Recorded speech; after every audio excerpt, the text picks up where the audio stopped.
सोचिए, हिमालय की गहराइयों में एक ऐसा रहस्यमयी मंदिर है जहां पहुंचना सिर्फ भक्ति का नहीं बल्कि हिम्मत और सहन शक्ति का भी एक जबरदस्त इम्तिहान है। आज हम रुद्रनाथ की उसी अद्भुत कहानी को जानेंगे जहां साक्षात भगवान शिव का चेहरा प्रकट हुआ था। तो चलिए एक सवाल से शुरू करते हैं। सोचकर देखिए, क्या हो अगर कोई भगवान मिलना ही ना चाहे और खुद को दुनिया से छिपा ले। बस यही एक सवाल हमें रुद्रनाथ की पौराणिक कथा की ओर ले जाता है।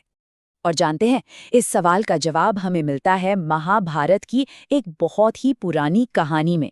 तो चलिए हमारे इस सफर के पहले पड़ाव पर चलते हैं और जानते हैं कि आखिर इस मंदिर की नींव पड़ी कैसे।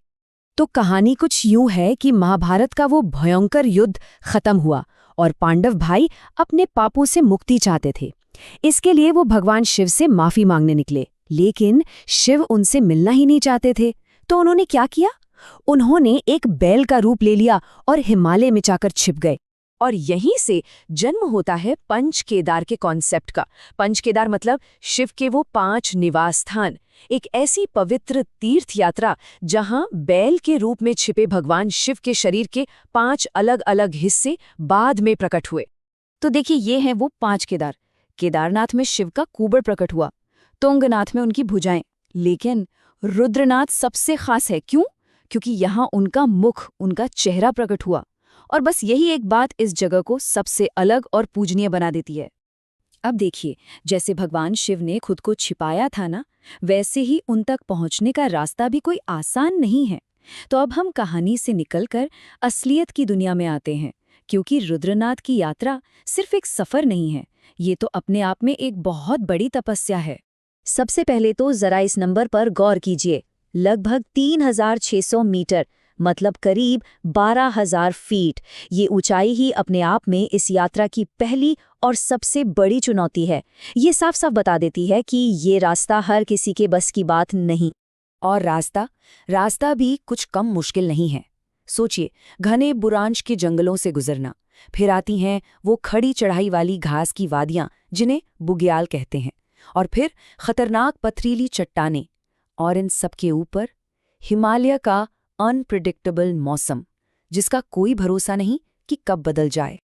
अब ऐसा नहीं है कि रुद्रनाथ पहुंचने के लिए कोई आसान सीधा रास्ता है। नहीं, जो मुख्य रास्ते हैं वो सागर गांव या मंडल गांव से शुरू होते हैं, और दोनों ही करीब 20-23 किलोमीटर लंबे ट्रैक हैं। मतलब दोनों ही रास्तों के लिए अच्छी खासी फिटनेस चाहिए। यहाँ कोई शॉर्टकट नहीं है।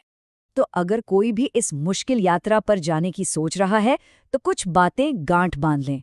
ऊंचाई से तालमेल बिठाने के लिए वक्त दें, जिसे एक्लिमेटाइजेशन कहते हैं। अपनी चढ़ाई सुबह सुबह जितनी जल्दी हो सके शुरू करें। और हाँ, गर्म कपड़े और बरसाती तो हमेशा अपने पास रखें।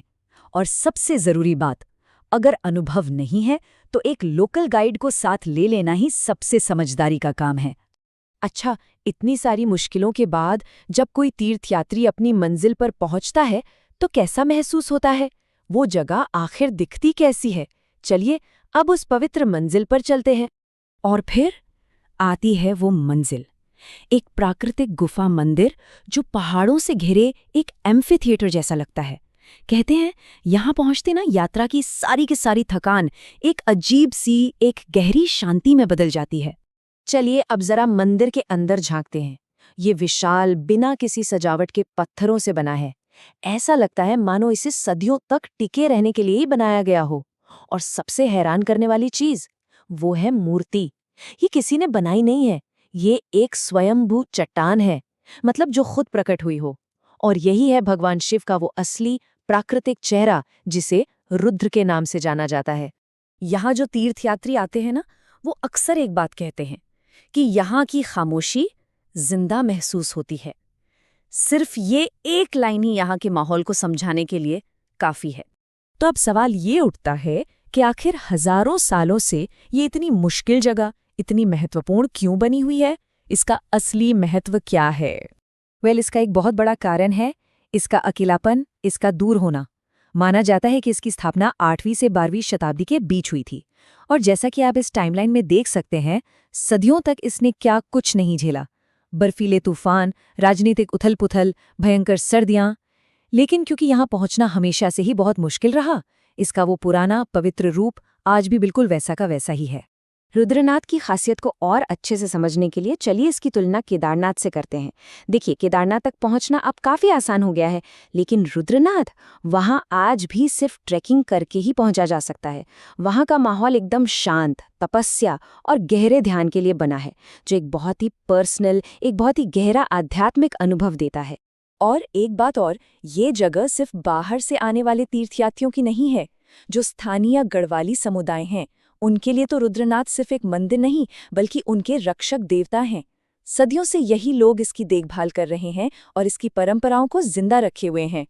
तो आखिर में इस पूरी बात को हम इस एक विचार के साथ खत्म कर सकते हैं कि रुद्रनाथ मंदिर सिर्फ एक तीर्थ नहीं है, ये कोशिश, सहन शक्ति और समर्पण का एक अनुभव है। ये एक ऐसी यात्रा है जो आपके शरीर की भी परीक्षा लेती है और आपकी आत्मा की भी। और शायद यही परीक्षा ही इसका सबसे बड़ा आकर्षण है।